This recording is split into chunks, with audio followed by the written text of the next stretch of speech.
to come out like that and to put up a couple of good scores against Italy A with a few of their Italian boys in there was no, very good start. You mentioned you've not been back together for that long.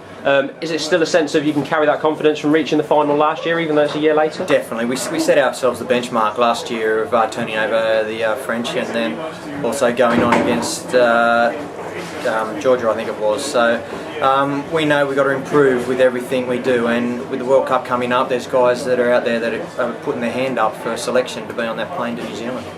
And looking at that Italy A side, there's obviously Bortolami, Bergamasco in there, 170 odd caps between them. Does that show you the value of playing in this tournament as preparation? It does. Like guys out in Canada, they don't get the sort of big match experience that these guys do week in, week out. So we need these big games, even if it is against an A side with a couple of big names in there.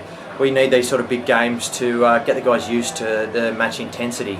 We've got a couple of guys that play over sort of championship stuff and in France, but you do need these sort of big games with the match intensity, the international level, for them to excel and move on to the next level.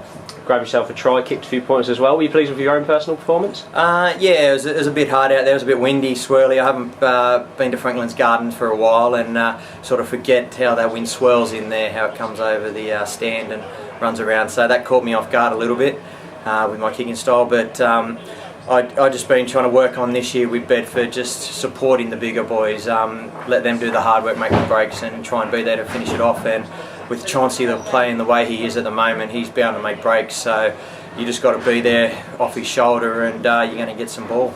And just a final word, obviously you've played for the Saints at Franklin's Gardens. Was it nice to get that return, and did the other lads enjoy the experience of playing here as well? Yeah, it's beautiful out there. It's like a bowling green, so it's not too often the boys get to play on pitches like this.